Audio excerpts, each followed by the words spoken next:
大家好，我係添添。你哋有冇試過本來好唔開心，但係有一個人突然間講咗一啲嘢，令到大家都玩得好開心呢？我今日就會講一本故事書，書名係《失望的一天》。咁我哋而家一齊嚟睇下佢哋發生咗咩事啦。失望的一天。聽日係波波米同佢嘅朋友莉莉安、奧斯卡同埋格魯比一齊出去郊外遊玩嘅日子。波波米一早就計劃好個計劃表啦，我哋一齊嚟睇下佢嘅計劃表。佢一開始呢，就上山谷冒險，晏晝就去野餐，最後就去睇日落。佢已經就嚟忍唔住啦。佢好想快啲迎接聽日嘅日出。第二日朝早，佢嘅朋友一早就嚟到波波米嘅屋企門口。波波米一開門，大家都非常興奮。佢哋大家都準備咗一啲好好食嘅食物。不過喺大家準備出發之前，天空度突然出現咗一大片烏雲，佢仲要有好多閃電添。弊啦，好似要落雨啦！哇哇哇啦啦，哇哇哇啦啦！佢哋以為呢一場真係過雲雨啦。不過佢哋等咗一陣，點解咁耐都仲未停㗎？於是佢哋就去咗揾咪咕老師。咪咕老師就同佢哋講：真靈樹而家係接受雨水灌溉嘅最好嘅時間，所以天氣長老喺度施展魔法降雨，所以雨至少要落一日啊！佢哋聽到呢個消息都覺得好驚訝。佢哋唔可以按照計劃咁樣出去，大家都好失望啊！佢哋只可以垂頭喪氣咁樣返到去波波米嘅屋企。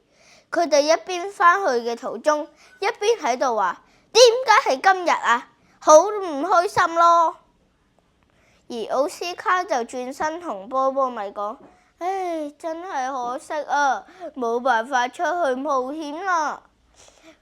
佢一望波波米，佢就突然間嚇咗一跳，因為波波米好唔開心咁樣，仲好似好嬲咁。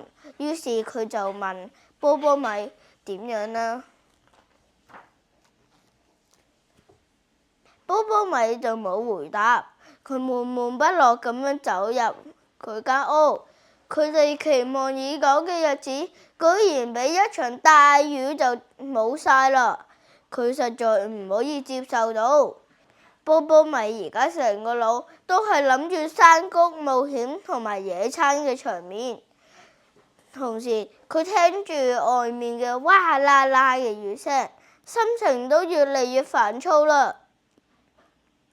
波波米獨自好嬲咁樣坐喺度發呆，其他嘅朋友就你我望我眼，佢哋都唔知應該點做好。突然間氣氛就變到好尷尬啦。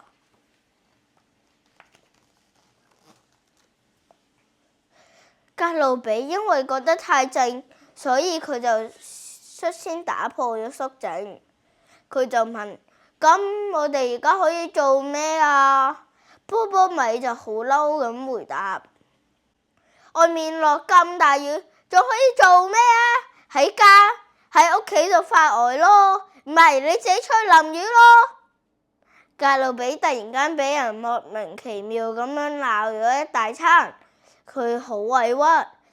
點解波波米而家好似變咗咁冇禮貌，全身都係刺咁㗎？莉莉安聽到佢嗰句之後，就即刻靈機一觸，跳咗起嚟。佢就話：係喎，我哋可以出去淋雨喎。跟住佢同佢嘅朋友講：你哋跟住我會帶你哋去玩一啲好有趣嘅事啊！格魯比同奧斯卡跟住莉莉安一齊收集咗一啲可以裝水嘅容器。波波米聽到佢哋咁講，佢就一邊望住大家，佢好疑惑，佢又覺得有啲好奇喎。莉莉安究竟想做咩呢？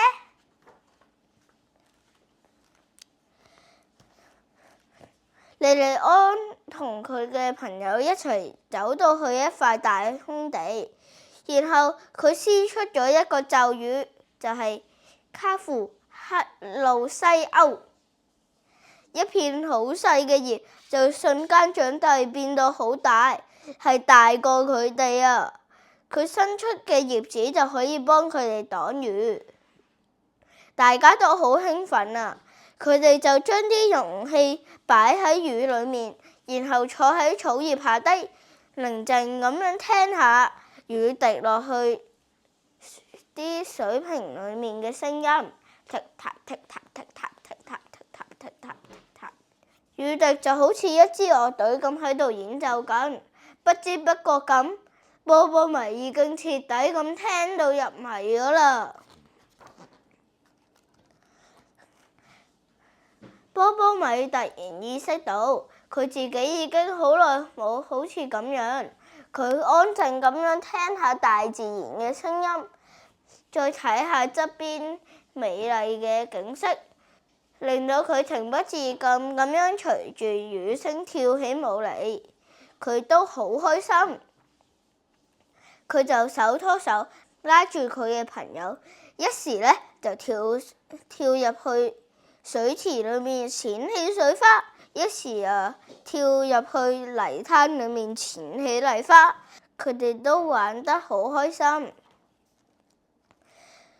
佢哋玩下，莉莉安就提議咗一件事，就係佢哋將啲紙灑咗啲魔法，灑咗一啲唔會俾水浸濕嘅魔法，然後就接咗架船，就擺喺河裏面，睇下邊個架船可以飄得遠。雖然而家落緊大雨，但係波波米嘅心情係晴空萬里，就好似個天冇落雨咁。佢覺得佢自己已經愛上咗呢場雨。雖然佢冇得去山谷冒險、野餐同埋睇日落，但係佢而家嘅體驗都係另外一番風味。佢哋都玩得好開心。波波米好開心，於是佢喺雨裏面就攞隻手指畫一畫，佢就畫咗一條好靚嘅彩虹出嚟啦。喺呢個時候，大家諗下，佢哋計劃嘅嘢冇晒，都唔係咁大不了啫。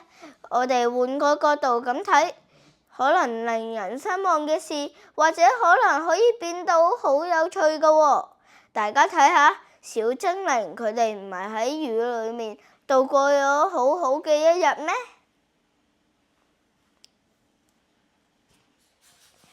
咁今日呢本故事就講完啦，希望你哋鍾意啦，拜拜。